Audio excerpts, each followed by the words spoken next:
गुरुर्ब्रह्मा गुरुर्विष्णू गुरुर्देव महेश्वरा गुरुर्साक्षात् परब्रह्म तस्मै श्री गुरुवे नमः। दिगंबरा दिगंबरा श्रीपादवल्लभ दिगंबरा अवधूत चिंतन श्री गुरुदेव दत्त दत्त दत्त दत्त दत्त। श्री स्वामी समर्थ। नमस्कार श्रोते हो, तर आपण श्री स्वामी समर्थांना त्रिवार वंदना करून आपण आपल्या व्हिडिओकडे वळूया। म्हटलं श्रावण आहे, तर आपण श्रावणातील महादेवाविषयी काही माहिती तुम्हाला सांगूया।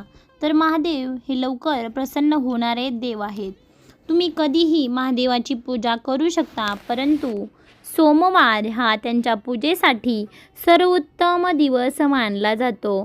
शिवभक्त भोलेनाथ, शंकर, गंगाधर, नीलकंठ इत्यादी नावाने त्यांची पूजा करतात।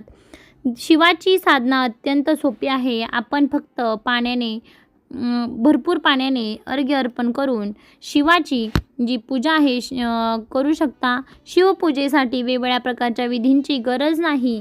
तुम्ही शिवमंत्राचा जप करताना एकच बेलपत्र किंवा शमीपत्र जे अर्पण केलं तर त्यांची कृपा तुमच्यावर होत असते।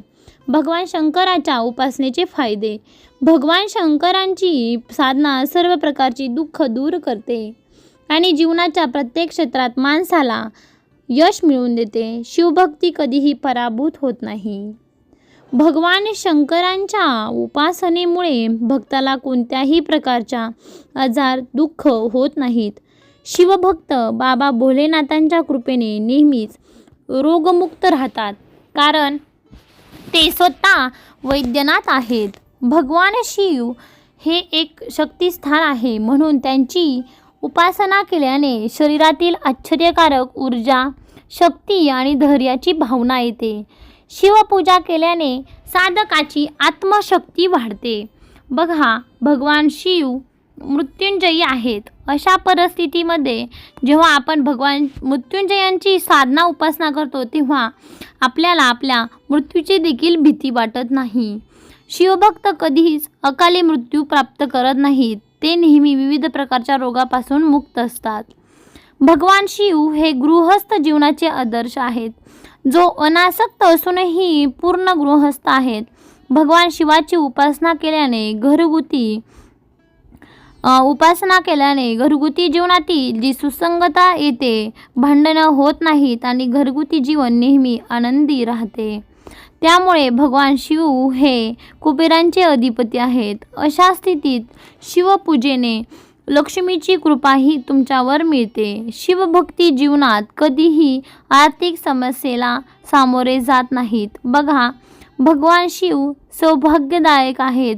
जे लोक दुर्दैवाने वेडले आहेत आणि जीवनात सर्व प्रकारच्या संकटांना सामोरे जात असतात, त्यांनी आनंद आणि सौभाग्य प्राप्त करण्यासाठी भगवान शंकरांची म्हणजे शिवांची आध्यात्मिक साधना केलेली पाहिजे। दुष्टांचा म्हणजे शत्रूंचा नाश करण्यासाठीही ही शिवशक्ती सर्वोत्तम मानली जाते। जर तुम्हाला नेहमी कोणत्याही ज्ञात अज्ञात शत्रूचा धोका असेल, तर तुम्ही दररोज भगवान शंकरांची पूजा केली पाहिजे। शिव उपासना इच्छित जीवनसाथी देते। संतान सुखासाठी देखील शिव उपासना वरदान ठरते। परंतु तुम्ही फक्त सोमवारी महादेवाची पूजा अगदी मनापासून करा। तुमची भगवान शंकरावर मनापासून श्रद्धा हवी। शिव, ब्रह्म, महेश, विष्णू हे तीनही देव एकच आहेत आणि दत्त हे त्यांचे तिघांपासून बनलेले आहेत आणि दत्तांचे अवतार म्हणजे स्वामी आहेत। म्हणून हा खास व्हिडिओ तुमच्यासाठी बनवला आहे। व्हिडिओ आवडला असेल तर श्री स्वामी समर्थ, जय जय स्वामी समर्थ कमेंटमध्ये लिहा।